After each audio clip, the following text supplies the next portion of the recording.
l'Observatoire de Paris est né en 1667 de la volonté du jeune roi Louis XIV.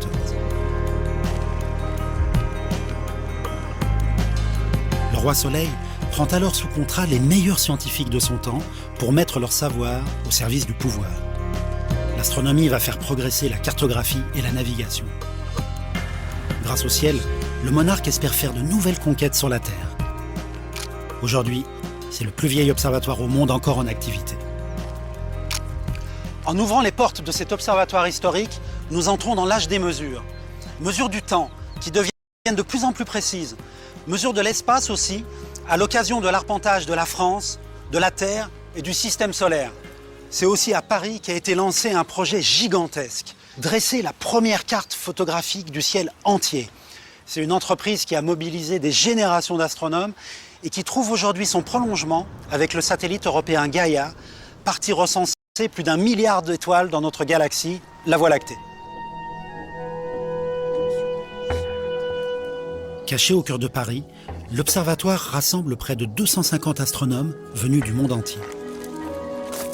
Pascal, le tout premier instrument de l'Observatoire de Paris, c'est un peu paradoxal, il est un peu imaginaire, c'est une simple ligne. Cet observatoire est construit de façon parfaitement symétrique autour d'un axe imaginaire. Cet axe est l'axe médian de l'observatoire, on peut imaginer qu'il relie les deux pôles du pôle nord au pôle sud. On appelle ça un méridien. Cette méridienne donne l'heure de référence de Paris et ce sera aussi le point de départ de la mesure de la Terre et de la cartographie de la France. Car la première mission des astronomes est d'améliorer la précision des cartes du royaume. C'est Gian Domenico Cassini, premier directeur de l'observatoire, qui voulut cette méridienne. Cassini était un grand astronome italien que Colbert a fait venir de Bologne. C'est le premier de la dynastie Cassini qui va diriger l'Observatoire de Paris de père en fils pendant plus d'1 siècle.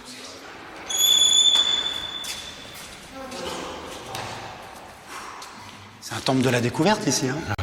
C'est le mot juste. C'est vraiment comme un temple. Cette salle est tellement vaste. Il y a de l'écho.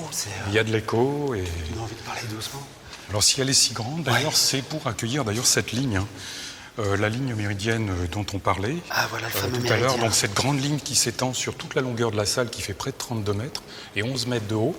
Alors si la salle est si grande et si élevée, c'est pour accueillir ce gnomon dans la façade sud par lequel le soleil va entrer lorsqu'il sera à midi. Donc on sera exactement à la verticale de cette ligne et l'image va se projeter quelque part le long de la ligne à une position qui va dépendre de l'époque de l'année. Voilà.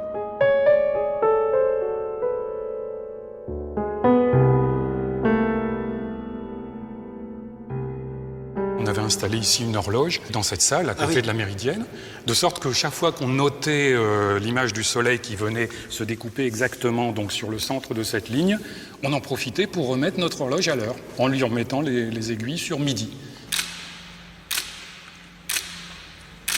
L'Observatoire de Paris établit toujours l'heure officielle. C'est encore la fameuse horloge parlante qui égrène les heures, mais ce n'est plus grâce au soleil et à la Terre. Une horloge atomique a remplacé les astres.